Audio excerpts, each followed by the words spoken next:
As for Ajoke, even though her heart was broken, she found strength in her children and the love of her community. She knew that wealth wasn't everything and that true happiness comes from within.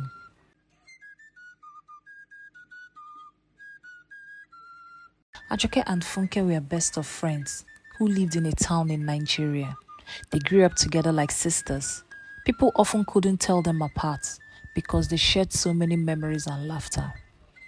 Ajoke was known for her kind heart and cheerful spirit. She married a man named Chinedu who was very wealthy. They lived happily and their home was always filled with joy and the laughter of children. Funke, on the other hand, started to feel a pinch of jealousy in her heart. She saw the fine clothes Ajoke wore and the fancy car she rode in, and she wanted those things for herself. So, she made a plan to take Chinedu from Ajoke. With sweet words and cunning, Funke convinced Chinedu that she was the one he should be with. And so, Chinedu left Ajoke and married Funke.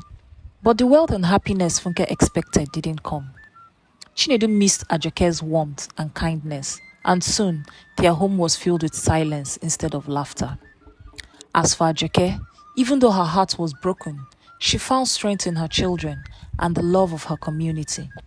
She knew that wealth wasn't everything and that true happiness comes from within. As the days turned into weeks, Funke began to realize the gravity of her actions. Chinedu's wealth could not fill the void in her heart, and she missed the laughter and joy that once filled her life when Ajoke was her friend. Meanwhile, Ajoke, though hurt, was not defeated. She poured her love into her children and found solace in her work. She started a small business selling beautiful fabrics, and to everyone's surprise, it flourished. Ajoke's kindness drew people to her. Ajoke's small business became the talk of the town. Her fabrics were not just cloth, they were woven with the stories of the people who wore them. Ajoke's kindness was the secret thread that held everything together, and her success grew, as did her reputation. In a twist of fate, Chinedu's wealth began to dwindle. His business suffered, and he realized that money was not the source of true richness in life. He missed Ajoke's genuine smile and how she made everyone around her feel like family. Funke watched as Chinedu became a shadow of the man he once was. She knew she had made a mistake, but pride kept her from admitting it.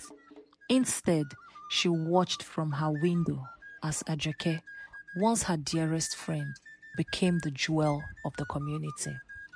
The children of Ajoke and Chinedu, unaware of the grown-ups' troubles, played together in the streets. They shared stories and dreams, and in their innocence, they were the bridge that kept the two families connected. As the sun set one day, Ajoke sat on her porch, her hands busy with fabric, but her mind wandering to times long past.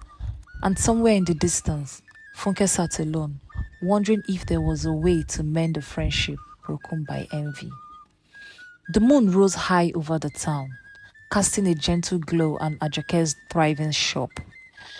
The once small business was now a bustling hub, with people coming from far and wide to purchase her fabrics.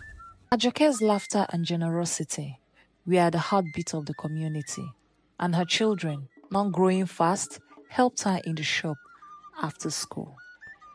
Chinedu's fortunes had not improved, and he found himself visiting Ajoke's shop more often, not for business, but for the warmth that he had lost.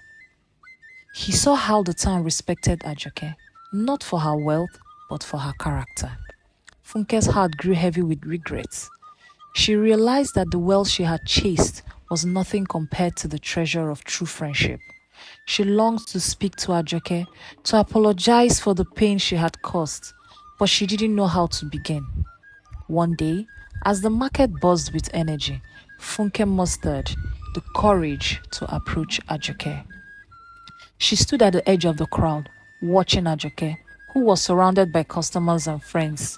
Funke took a deep breath and walked towards her. Ajoke looked up and saw Funke. Their eyes met, and for a moment, time stood still. The story of their friendship, the joy, the betrayal, and the pain all hung in the air between them. Funke's voice trembled as she spoke. Ajoke, I have wronged you, and I am sorry. The crowd hushed, sensing the gravity of the moment. Ajoke's response would shape the future of their friendship and the lessons their children would learn about forgiveness and friendship. The market square was abuzz with the latest gossip, but the most surprising news was Funke's apology to Ajoke. The townspeople watched, wondering if Ajoke would forgive her old friend.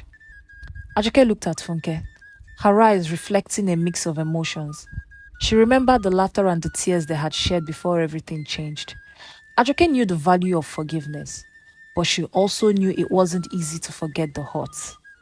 Funke, Ajoke began. What's done is done. We cannot change the past, but we can choose what we do with our future. The crowd waited, holding their breath for Ajoke's next words. I accept your apology, Funke, but it will take time for our friendship to heal. Funke nodded. Understanding the long road ahead, she thanked Ajoke and walked away, feeling a weight lift off her shoulders. She knew she had a lot to make up for, not just to Ajoke, but to herself. Chinedu, who had witnessed the exchange, felt a glimmer of hope. Perhaps this was the beginning of a new chapter for all of them. The children, oblivious to the complexities of adult emotions, continued to play, their laughter echoing the streets. They were the true wealth of the town, their innocence a reminder of the joy that life could bring. As the days passed, the people of the town watched as Ajoke and Funke slowly began to rebuild their friendship. It wasn't easy, and there were moments of awkward silence and unspoken words that hung heavily between them. But they both knew that their bond was worth fighting for. Chinedu, seeing the change in both women, started to reflect on his own choices. He realized that his pursuit of wealth had cost him the most valuable treasures in his life, his family and true happiness. He sought to make amends, focusing on being a better father and a friend rather than a wealthy businessman. The children, Emeka and Obinna, continued to play together, their friendship unaffected by the complexities of the adult world. They were a symbol of hope and the future. One evening, as the sun dipped below the horizon, painting the sky with shades of orange and pink, Ajoke and Funke sat together at the marketplace, sharing a pot of jollof rice. They laughed and reminisced about their childhood, and for a moment it felt like nothing had changed. Chinedu joined them, and together they watched their children play. The laughter of the children was a sweet melody that healed old wounds. And so, the story of Ajoke, Funke and Chinedu comes to a close. They learned that the true wealth of a person is not measured in naira or material possessions, but in the love, forgiveness, and friendship they share with others. Moral of the story: wealth can bring comfort, but it cannot buy happiness or mend broken hearts. True richness lies in the relationships we cherish and the kindness we extend to others. Envy can lead to loss and sorrow, but forgiveness can pave the way to healing and a more fulfilling life. If you like this story, please subscribe to this channel, like, comment, and please share with friends. Thanks for watching. See you in the next one.